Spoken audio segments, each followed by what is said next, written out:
कल्पना करा, तुम्ही एक घर बांधता, तिथे 10-15 वर्ष संसार थाटता आणि अचानक एक दिवस तुम्हाला कळतं की ती जागा तुमची नाहीच. ती सरकारी मालकीची आहे. बरोबर. हो ना. पायाखालची जमीनच सरकल्यासारखी वाटते. महसूलशाही या आपल्या हक्काच्या चॅनलवर पुन्हा आपले स्वागत आहे.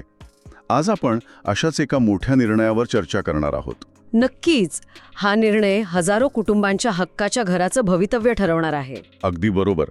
या व्हिडिओमध्ये आपण महाराष्ट्र जमीन महसूल संहिता 1966 नुसार 1 जानेवारी 2011 पर्यंतची शासकीय जमिनीवरील निवासी अतिक्रमणे नियमित करण्याबाबत चर्चा करणार आहोत.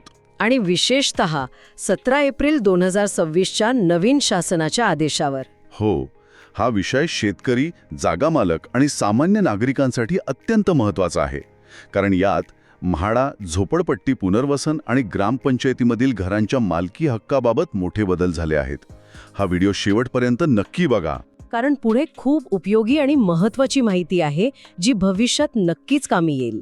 चला तर मग कायद्याचं आणि तुमच्या फायद्याचं बोलूयात. आपण बघतो की शहरात किंवा म्हाडाच्या जमिनीवर वर्षानुवर्ष लोक राहतात. आता या नवीन आदेशात विशेषतः मुद्दा क्रमांक 13 मध्ये काही बदल झालेत. म्हणजे तिथे राहणाऱ्यांचं नेमकं काय होणार?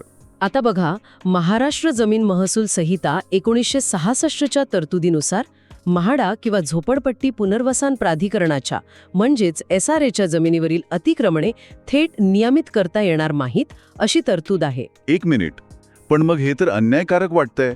लोकांमध्ये असा एक मोठा गैरसमज पसरतोय की म्हाडाच्या जमिनीवरील लोकांना आता थेट हाकलून दिलं जाईल. नाही, अजिबात नाही. हे खरं नाहीये. हा पूर्णपणे गैरसमज आहे. मी स्पष्ट करते, कोणालाही वाऱ्यावर सोडलं जाणार नाही. या नियमाचा सोप्या भाषेत अर्थ असा आहे की जर तिथे प्रकल्प राबवणं तांत्रिकदृष्ट्या शक्य नसेल तर ती जमीन प्रधानमंत्री आवास योजनेसाठी स्थानिक नागरी संस्थेकडे हस्तांतरित केली जाईल. अच्छा. आणि तिथे संबंधित प्राधिकरणाचे ना हरकत प्रमाणपत्र घेतलं जाईल. आता सामान्य माणसाला ह्याने काय फरक पडतो? तर यामुळे कोणीही बेघर होणार नाही. म्हणजे त्यांना कायदेशीर मार्गाने घर मिळेल. अगदी बरोबर. सर्वांना एका कायदेशीर आणि नियोजनबद्ध मार्गाने हक्काचे घर मिळेल. आणि हो, इथे एक क्विक फॅक्ट सांगते. अतिक्रमण नियमितीकरणाची जी कट ऑफ तारीख आहे ती 1 जानेवारी 2011 अशी निश्चित केलेली आहे. अरे वा. म्हणजे थोडक्यात शहरातल्या दाटीवाटीच्या वस्त्यांचा प्रश्न मार्गी लागला. अशीच महत्त्वाची आणि उपयोगी महसूल विषयांची माहिती रोज हवी असेल तर महसूलशाही चॅनलला सबस्क्राईब करा, लाईक करा आणि शेअर नक्की करा. आता मला सांगा, हे झालं शहरी भागाबद्दल. पण जर आपण मोठ्या ग्रामपंचायतींचा विचार केला जिथे घरे एका जागी नसून एकरभर जागेत विखुरलेली असतात. हां, ग्रामीण भागात असं चित्र खूप दिसतं. हो ना. मग तिथे तर वैयक्तिक 7-12 किंवा प्लॉट देणं प्रॅक्टिकल नाही. मग त्यांचं काय? अगदी बरोबर मुद्दा पकडलात तुम्ही. अशा विखुरलेल्या वस्त्यांसाठी शासनाने मुद्दा क्रमांक 21 नव्याने समाविष्ट केला आहे. या नियमाची तरतूद अशी आहे की तिथे सर्वांसाठी घरे या धोरणांतर्गत ग्रुप हाऊसिंग स्कीम राबवता येईल. म्हणजे सामूहिक घर योजना. हो. थांबा. म्हणजे जर त्यांना वैयक्तिक प्लॉट देता येत नसेल तर त्यांना या सामूहिक घर योजनेत टाकणार. पण यामुळे ग्रामीण भागातल्या स्वतंत्र घरांची सवय असलेल्या लोकांना शहरासारख्या अपार्टमेंट संस्कृतीशी जुळवून घ्यावं लागेल ना? हो, हा सांस्कृतिक बदल नक्कीच मोठा आहे. पण याचा सोपा अर्थ आपण हाऊसिंग कन्सॉलिडेशन किंवा वस्ती एकत्रीकरण असा घेऊ शकतो. समजा डोंगर उतारावर किंवा लांबवर 50 घरे विखुरलेली आहेत. बरोबर. त्यांना स्वतंत्र रस्ते, पाणी, वीज देण्याऐवजी प्रशासन त्यांना एकाच ठिकाणी सर्व सुविधांनी युक्त अशी वसाहत बांधून देईल.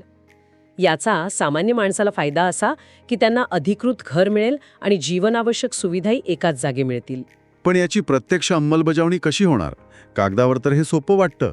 प्रशासनाने यासाठी एक स्पष्ट चेकलिस्ट बनवली आहे. मी टप्पे सांगते. प्रथम, विखुरलेली घरे नेमकी कुठे आहेत ते निश्चित करणे. ओके. दुसरं, तिथे स्वतंत्र प्लॉटिंगची शक्यता तपासणे.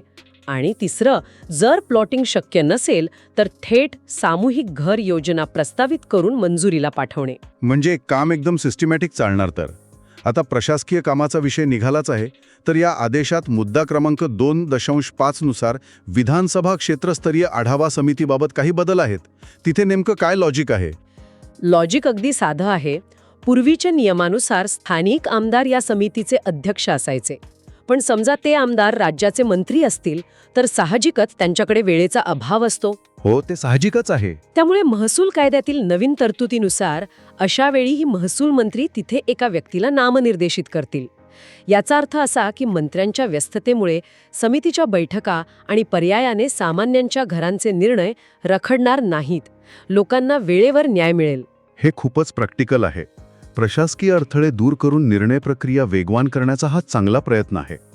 तर आजच्या चर्चेचा थोडक्यात रिकॅप करूया. नक्कीच. आपण पाहिलं की म्हाडा जमिनींचे प्रधानमंत्री आवास योजनेत हस्तांतरण कसं होणार, विखुरलेल्या घरांसाठी सामूहिक घरे योजना कशी काम करेल आणि समितीमधील बदलांमुळे कामाचा वेग कसा वाढेल. आणि कट ऑफ तारीख 1 जानेवारी 2011 आहे, हे पण विसरून चालणार नाही. अगदी बरोबर.